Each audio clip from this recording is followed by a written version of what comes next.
اللہ تعالیٰ نے دین اسلام جو ہمیں عطا فرمایا ہے وہ دین فطرت ہے، اس کے احکام فطرت کے عین مطابق ہیں، اور اللہ تعالیٰ کے احکام بندوں پر بندشیں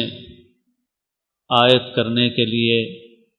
ان کو سختی اور مشقت میں ڈالنے کے لیے نہیں ہیں، بلکہ اللہ تعالیٰ کے احکام اس لیے ہیں تاکہ بندوں کے لیے آسانی پیدا ہو، سہولت پیدا ہو۔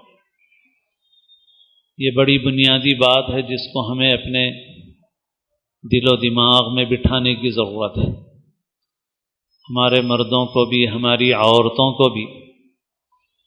کیونکہ بہت سے مواقع پر شریعت کے احکام پر عمل کرنے میں ہم اس بنیادی بات کو بھول جاتے ہیں، اور خاص طور پر ہماری عورتوں کی کوئی دینی تربیت نہیں ہوتی تو عورتیں بھی اور مرد بھی جن کا دینی ذہن بنا ہوا نہ ہو تو ان کے اندرون میں یہ کیفیت ہوتی ہے کہ یہ جو احکام ہیں، پابندیاں ہیں، یہ ہمارے اوپر سختی کے لیے ہیں۔ نعوذ باللہ، ایسا نہیں، اللہ تعالیٰ کو اس کی کوئی حاجت نہیں ہے، کوئی ضرورت نہیں ہے اللہ تعالیٰ کو۔ یرید اللہ بکم اليسر ولا یرید بکم العسر۔ اللہ تعالیٰ اپنے تمام احکام کے ذریعے، چاہے وہ روزے کا حکم ہو، چاہے نماز کا حکم ہو، چاہے حلال حرام کے دوسرے احکام ہوں، ان تمام احکام کے ذریعے اللہ تعالیٰ یہ چاہتا ہے کہ تمہارے لیے آسانی والا معاملہ ہو۔ اللہ تعالیٰ تمہارے ساتھ یسر اور آسانی کا معاملہ فرمانا چاہتا ہے، عسر کا، تنگی کا معاملہ فرمانا نہیں چاہتا۔ وما جعل علیکم فی الدین من حرج۔ اللہ نے دین میں تمہارے لیے حرج نہیں رکھا، تنگی نہیں رکھی۔ دین حرج اور تنگی پیدا کرنے کے لیے نہیں ہے، بلکہ تنگیوں کو دور کرنے کے لیے، آسانیاں پیدا کرنے کے لیے۔ یہ بات ہمیں سمجھنے کی۔ لیکن جیسے بچہ نہ سمجھ ہوتا ہے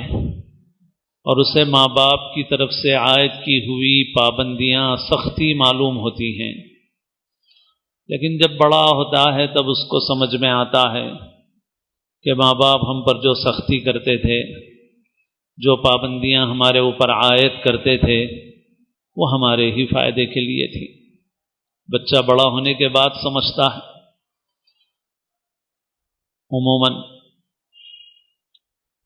بس ایسا ہی ہمارا بھی معاملہ ہے، ہم اپنی نادانی سے، جیسا بچہ اپنی نادانی سے سمجھتا ہے،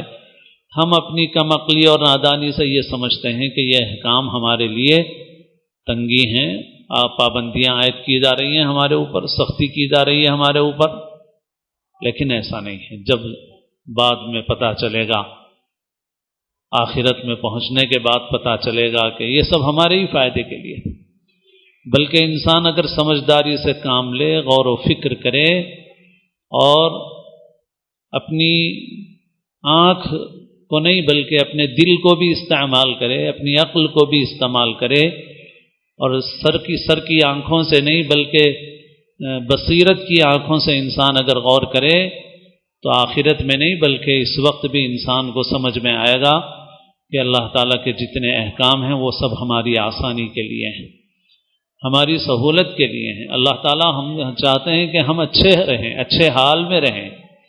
آرام میں رہیں، راحت میں رہیں۔ اللہ نے احکام اسی لیے دیے، لیکن ہم اپنی نادانی سے، کم علمی سے، کم عقلی سے اس کو سختی سمجھتے ہیں۔